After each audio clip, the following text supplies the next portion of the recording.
Muy buenos días, muy buenas tardes o muy buenas noches, gente de fútbol. Y sí, toca seguir hablando de fútbol. Un artículo sobre Kylian Mbappé y su poca relevancia en el partido de ayer. Y también una cosa que me molesta, pero ahí la voy a comentar. Y también sobre Medina Cantalejo, ¿no? Que ha designado un árbitro que es bastante malo y bastante polémico. Ahí vamos a hablar del tema.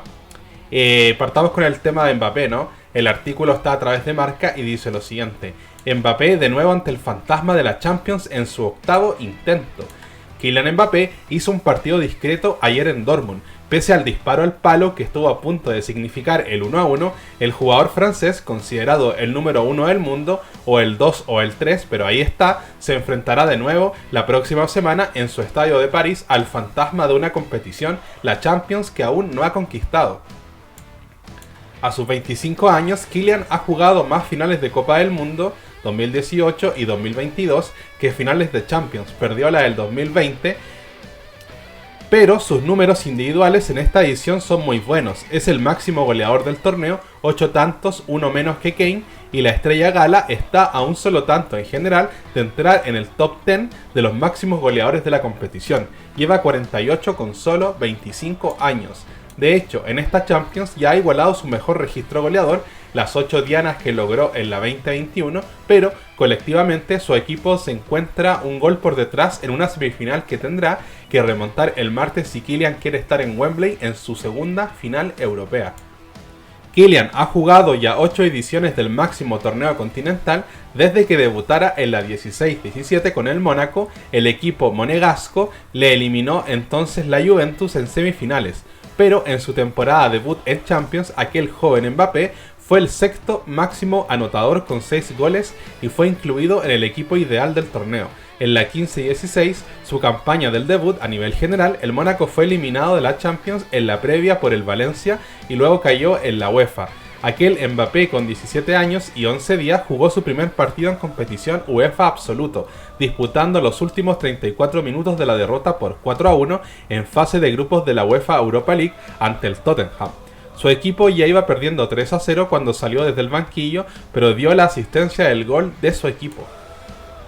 Sus otros 6 intentos de Champions, dejando al margen esta edición, fueron también frustrantes si hablamos en términos exitistas, de que solo el ganador perdura en la historia. Ya con el PSG arrancó en la 17-18 cayendo en unos octavos de final ante el Real Madrid, unos octavos de final en los que ha mordido el polvo en 4 ocasiones, la mitad de las ediciones que ha disputado. Por eso, muchos dicen que su próxima llegada al Madrid, entre otras muchas cosas, se debe a la asiduidad del conjunto blanco en las semis del torneo. El Real Madrid se ha clasificado para semifinales en 12 de las últimas 14 Champions. La edición más exitosa de Kylian colectivamente fue aquella final de la pandemia en 2020 en la que el PSG cayó ante el Bayern Múnich 0-1, gol de Coman. Ahí pudo poner el broche de oro en una Champions en la que todavía no tienen la suerte final y en la que algunos le cuestionan actuaciones discretas como la de ayer en Dortmund. A ver, mira, también hay una noticia que habla de que el Real Madrid ya está solucionando el tema de Kylian Mbappé. Sí, no, es que ayer se notó que Kylian Mbappé se siente incómodo jugando de 9 y Carlo Ancelotti ya lo está solucionando y ha colocado a Vinicius de 9 para que Mbappé juegue por la banda y así tenga más libertad. Y el artículo es de Marca, o sea, me parece una absoluta estupidez y creo que también está a través de Cadena SER. Y hay muchos medios sacando esta noticia que me parece una absoluta estupidez, porque es una noticia para meter mierda, esa es la verdad, diciendo de que ya Carlo Ancelotti está probando a Vinicius de 9 y que Vinicius va a jugar de 9. A lo mejor es así. Sin embargo, ¿tú sabes cuál es el problema? El problema es que no dan una, porque en realidad el problema no es que Mbappé juegue de 9. El problema no es que Mbappé esté en esa posición, el problema es que Mbappé no tiene a alguien que haga la diferencia. Ese es el problema. ¿Por qué? Kylian Mbappé es un jugador que cuando comenzó en el mundo del fútbol era muy hábil, muy rápido, de mucho regate, pero tenía poco gol. En esos tiempos hacía goles, pero nunca tanto. Y era un jugador extremadamente eléctrico, que se pasaba 1, se pasaba 2, era desequilibrante. Sin embargo, Kylian Mbappé, una vez que pasó al Paris Saint-Germain, a medida que pasaban las temporadas, Kylian Mbappé fue perdiendo mucho esa electricidad. Ahora es un jugador muy tosco, diría yo, que sí, te puede hacer la diferencia, que te puede pasar con un regate, lo que tú me quieras contar. Sin embargo, este Mbappé está muy lejos de su versión del Mónaco a nivel de habilidad y de rendimiento individual. Entonces, ¿qué es lo que pasa? Que hoy en día tienes un Kylian Mbappé que lo mejor que se le da es hacer goles. Mbappé no está para regatear, Mbappé no está para hacer la diferencia en la banda. ¿Se entiende a lo que voy? Si tú me pones a Mbappé en la banda y sacrificas a Vinicius para ponerlo de 9, estás cometiendo un grave error. Por eso yo quería hacer este artículo, porque me parece una absoluta estupidez que digan que Vinicius ya está practicando de 9, porque Mbappé se demostró ayer que no puede jugar de 9, tiene que jugar en la banda, porque me parece una absoluta estupidez, porque no estás solucionando el problema. Mbappé no rinde, y no rinde como debería rendir en el PSG, porque no tiene a un Vinicius que le genere las oportunidades. Ese es el problema.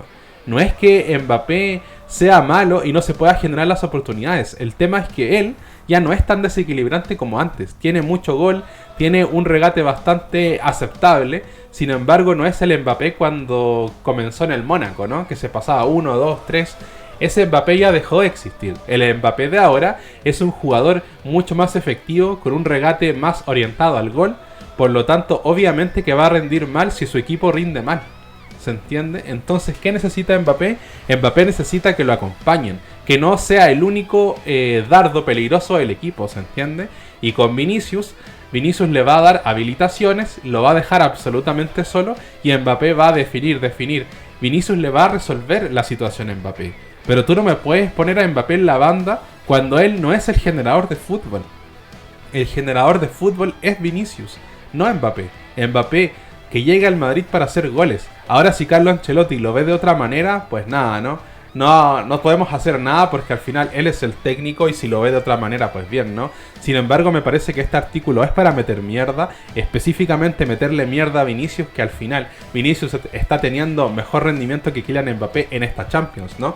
Y pasando a otra noticia, vamos a hablar un poquito de la designación del árbitro para el Madrid-Cádiz, ¿no? Y pues nada, el artículo está a través de Defensa Central y dice lo siguiente: Cantalejo castiga al Madrid con la liga casi ganada, pone un árbitro pésimo ante el Cádiz.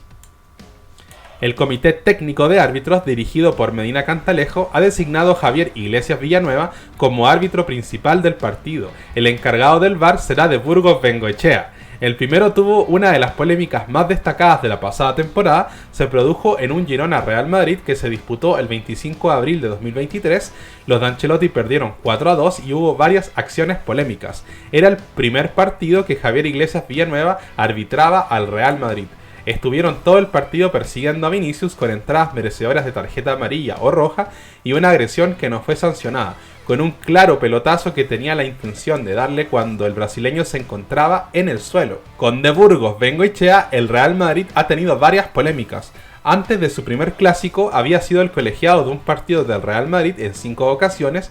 En estos encuentros el equipo merengue logró 2 victorias, tuvo 2 derrotas y un empate. Una de sus actuaciones más polémicas fue en un Barcelona-Real Madrid de la Supercopa de España de 2017, en la que expulsa a Cristiano Ronaldo por doble amarilla después de un penalti de un tití en el que considera que Cristiano Ronaldo se tira. El portugués, al quejarse, le empujó levemente la espalda, provocando que el colegiado le expulsase. En ese mismo partido también se inventó un penalti a Luis Suárez que simuló un derribo de Keylor Navas.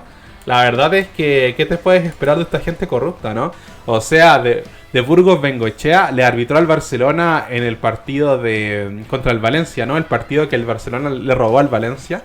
Entonces, ¿qué te puedes esperar? Ahora de Burgos Bengoechea va a estar en el VAR y también tenemos a Javier Iglesias Villanueva, que es otro nefasto más. Entonces, ¿qué te puedes esperar de esta liga corrupta? Es lo que yo vengo diciendo hace tiempo. A mí lo que me molesta específicamente es el relato. También hay que reconocer que el Barcelona lo ha hecho bastante bien en el sentido de vender un relato, de comprar a los árbitros, de comprar a la prensa, porque el Barcelona tiene todo a su favor, absolutamente todo, y es cosa de que te pongas a observar. De hecho, el vikingo blanco la otra vez dejó un poco en evidencia al Valencia, ¿no? Ya que el Valencia, cuando le robó al Barcelona, la cuenta de Twitter decía: gracias equipo, hemos luchado pero no se ha podido, para la próxima ganamos. Y sin embargo, si eso lo hubiera hecho el Real Madrid, el Valencia hubiera publicado probablemente: nos han robado y esto y lo otro, ¿se entiende? Hay equipos en España, por no decir la gran mayoría, alrededor del 95% de los equipos de primera división, que están a favor del Barcelona. Entonces hay muchas cosas extrañas acá. Y todos sabemos la corrupción que hay detrás de Medina Cantalejo, que también es un Negreira hoy. Creo que Javier Iglesias Villanueva también lo es. Y pues nada, al final tienes a mucha gente corrupta. Y al final ten en cuenta que si el Madrid le gana al Cádiz y el Barcelona, ya sea por una o por otra razón, pincha contra el Girona, porque tienen que visitar Girona esta vez, el Madrid sería campeón. De hecho, parece que los jugadores se van a quedar en el Santiago Bernabéu y luego irían a Cibeles si el Barcelona efectivamente pincha ante el Girona. El Madrid sería campeón. Obviamente tiene que ganar ante el Cádiz. Creo que el partido ante el Cádiz es antes que el partido del Barcelona.